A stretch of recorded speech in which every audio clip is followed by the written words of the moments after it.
I just wanted to turn on the camera and insert this footage for my Wednesday. I didn't vlog today and I'm about to explain why, but just bear with me because this is going to be really difficult for me to talk about out loud, but it's something I just need to get out there. So here we go. So today is another first that I've hit, and so this day, August 15th, but 2017 was the day I felt like I completely failed my mom. And it's the moment that I just felt like I didn't do enough for her. I carry this guilt with me because I feel like I didn't have her go get her mole checked out sooner, or I didn't ask enough questions, or I didn't see what the best treatment option was, and I just feel like I failed her, and it's a guilt that I carry. So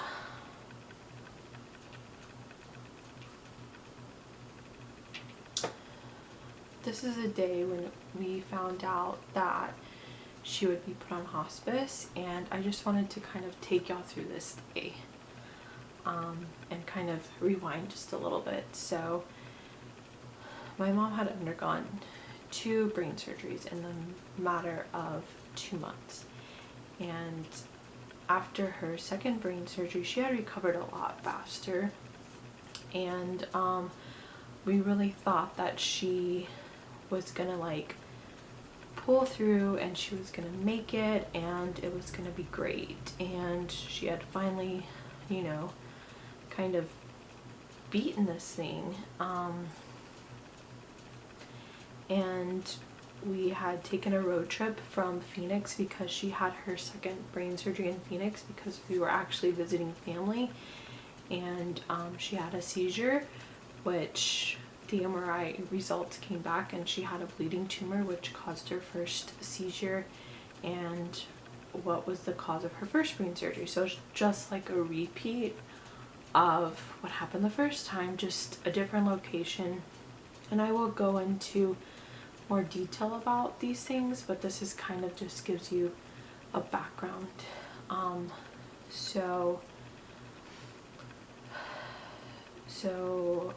We had my aunt and my cousin came with us because my aunt was a nurse, and it was just good to have her with us to help in case anything went wrong. So my mom had her second brain surgery. She was having it at one of the top neurological institutes in the world, and also her surgeon was one of the top surgeons in the world, neurosurgeons in the world.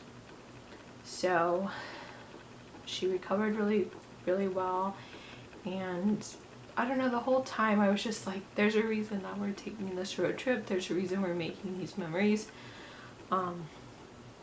And so we got back to Alabama and things were okay, and then all of a sudden she just started going backwards and things weren't right. It was like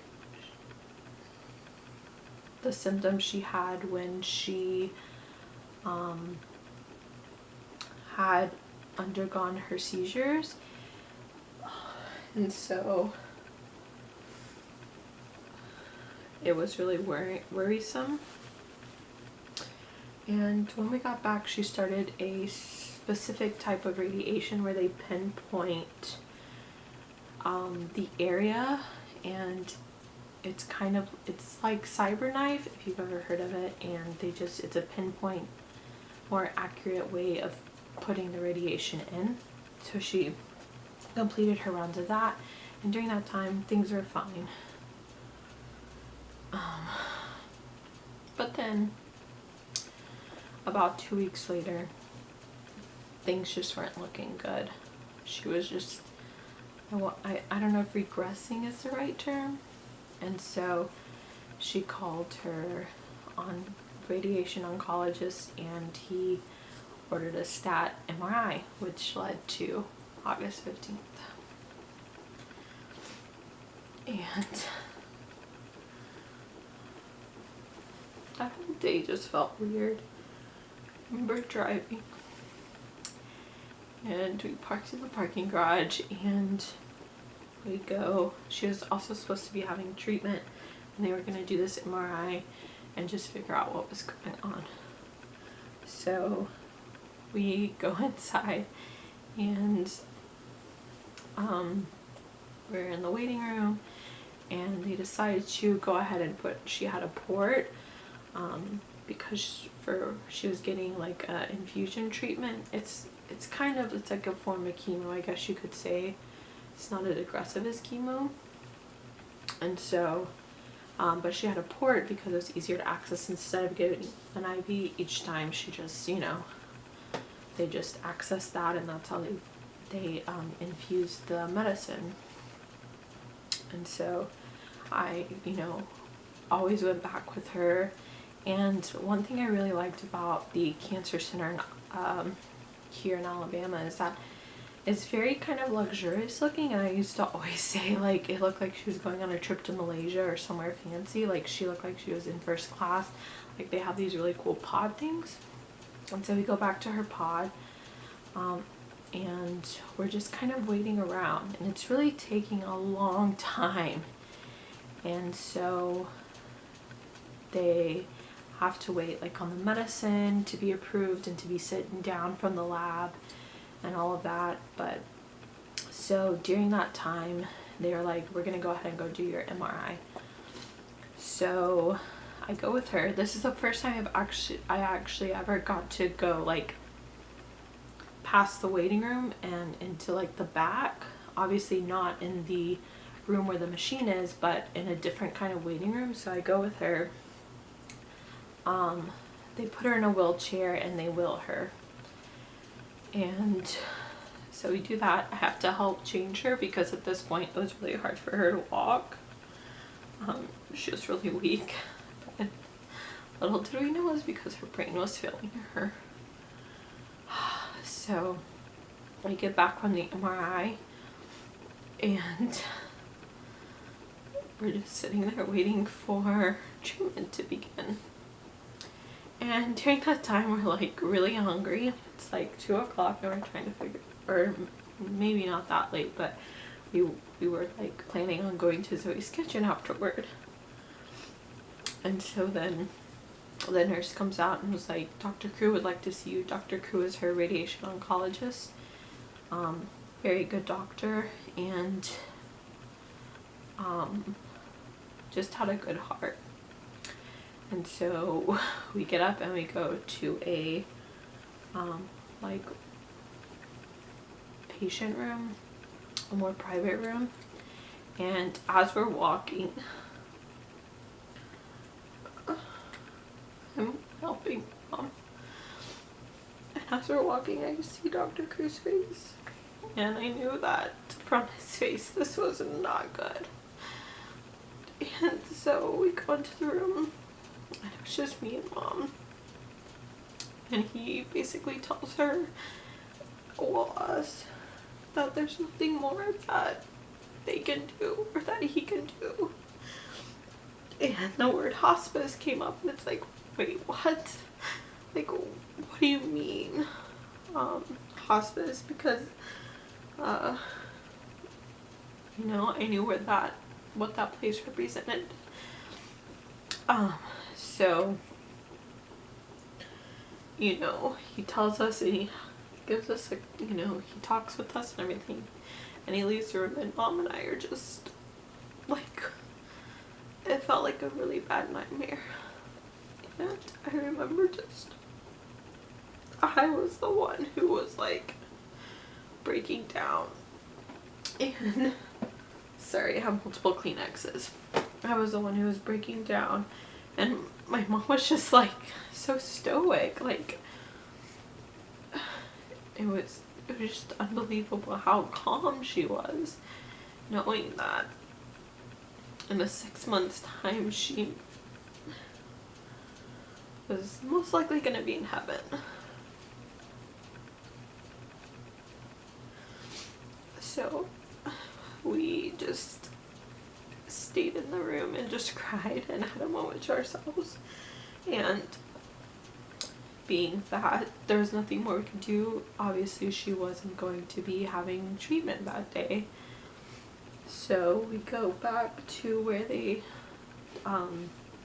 do the ports, access the ports, go into that little room, and she goes in there and says, I'm gonna need this taken out. I'm not getting treatment today. And then her sister's like, oh, okay, are you coming back another time? She goes, no, I won't be getting treatment ever. And meanwhile, I'm just trying to be so strong for my mom. But it's just, what she said was like, wait, this is it? Like, there's like nothing more that we can do. So she gets her report taken out, and we just walk out, and it was just her and I. Like, our arms were locked, and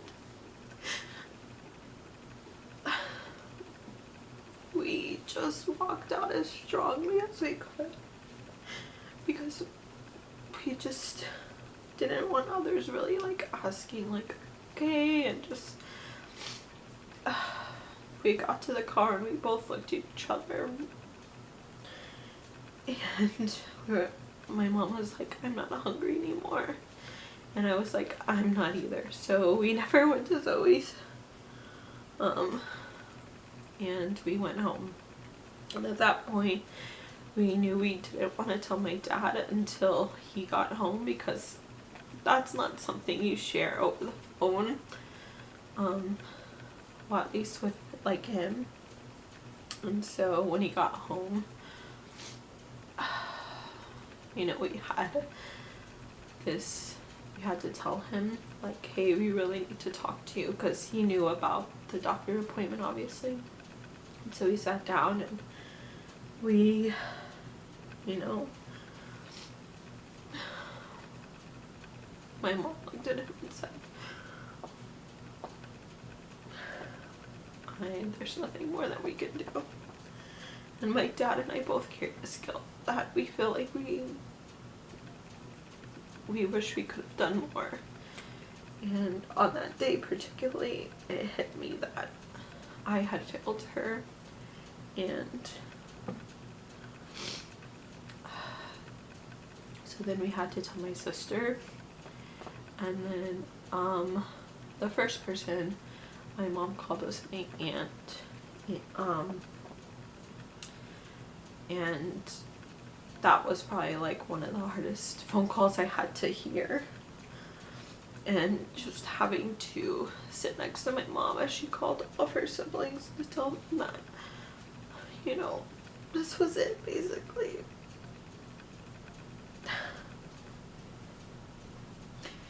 And after she called all her siblings, we had a family meeting minus my sister. Not because we were trying to hide anything from her, but we had to make some very important decisions.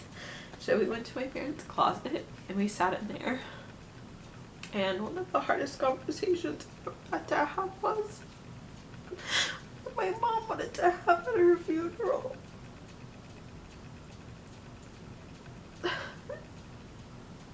So like,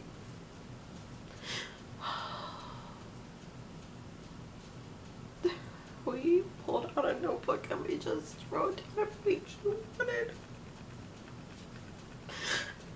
My mom was so strong though, like she just never showed any type of emotion of being scared, and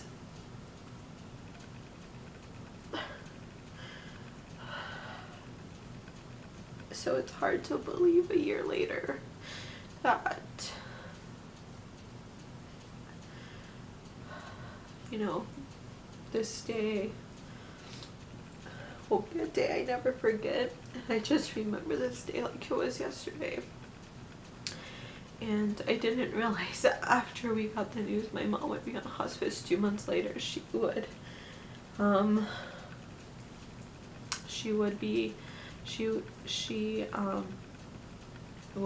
pass away and enter the gates of heaven. But yeah, so today I woke up and she was in my dream last night, which it's interesting because when there's a day like today, she usually comes into my dreams and it's usually a happy dream. So my friend P last night or yesterday asked me if I wanted to go with her to pick up our friend Lex, and I was like debating. At first I was like, yeah, I want to go, and then I got home and I was thinking about it, but then the more I thought about it, the more I realized I needed some kind of distraction today. And so I was debating all the way up to when it was time for me to get ready. And even I was driving over there, I was like, am I doing the right thing today? Like, will I be okay today? Because I had already cried this morning. And once I got to P's house, I don't know, I just felt like I had made the right decision, and I'm just really grateful for P and Lex today because they really distracted me from one of the most horrifying, one of the hardest days of my life, and they turned it into a day where I could just kind of forget for a little bit the pain and the guilt that I have. And I just want to thank them for just being really good friends, and for they don't realize this, or they probably don't know this, but they really kind of helped me through today. And so P and Lex, if you're watching, thank you. I really appreciate it. And I knew that if I had just stayed at home, I would have just kind of cried all day, and I think that would have been even more hard being at home because, you know, there's still a lot of memories of Mom here. And, you know, coming home after finding out the worst news ever, I just remember just like sitting with my mom, and one of her favorite shows was Monk. And interesting enough, the season finale or the series finale came on while we were watching it, and this particular song comes on, I'm Gonna Miss You When I'm Gone. I'm like, of all days. And that played, and so yeah, I just wanted to kind of explain why August 15th will forever be one of those days where without good friends and family to help me get through. But yeah, so I will be making a video. I just haven't had the courage, I guess, yet to make it, but I wanted to explain kind of more about 2017, more about my mom and her story. But I just wanted to turn on the camera and just share with y'all why this day was particularly difficult. So I'm going to continue vlogging this week because, you know, that's what I'm doing. So yeah, so I guess I will see y'all in the morning. Good night.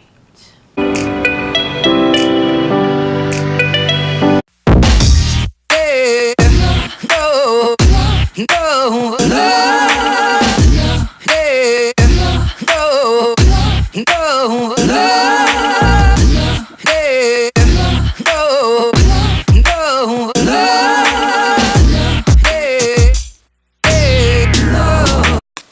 So Rachel and I just got home. Oh, we've been home a couple of hours, but we went and had a sister day and we got manis and petties. I really love my ombre nails.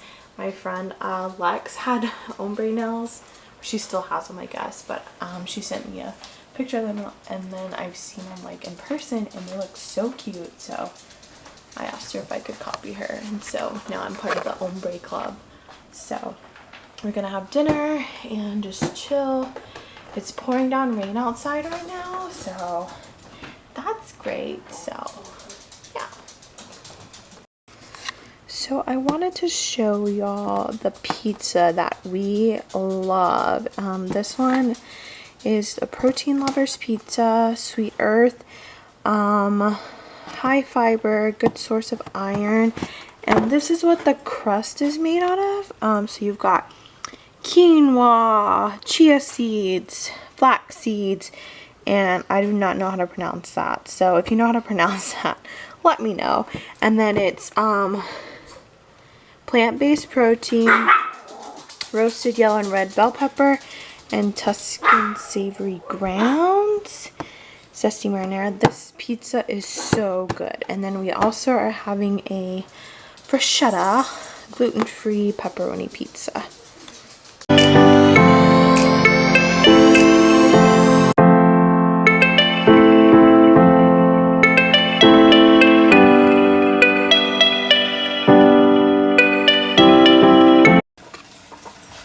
We're making waffles. Oh, oh, oh. Oh, yes. How good do these look at us? Beautiful. Okay. This might be a... Ooh.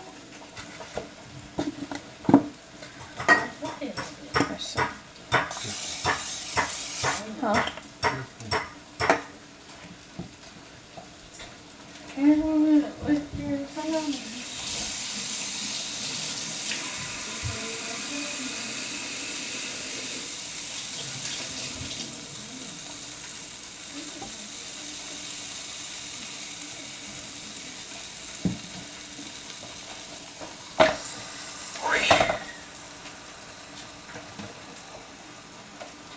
Good jigger, good jigger.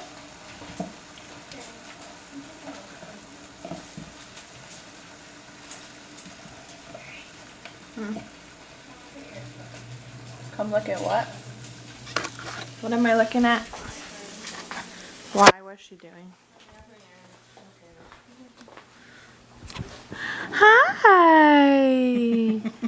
Are you getting a rub? Are you comfy? Look at her. You're so silly. We're headed to go get our hair done. So let's go.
there's sometimes a reason you do certain things, and so my stylist today, I really was able to like connect with her.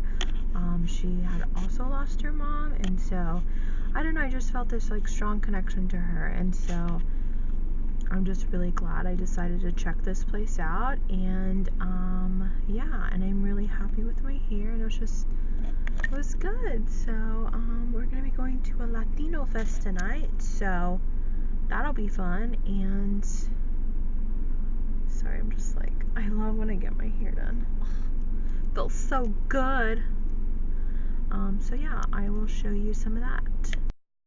That's gonna be it for this week's episode. I hope that y'all enjoyed it, and just remember, you are loved, you are worthy, and you matter. Okay, bye y'all.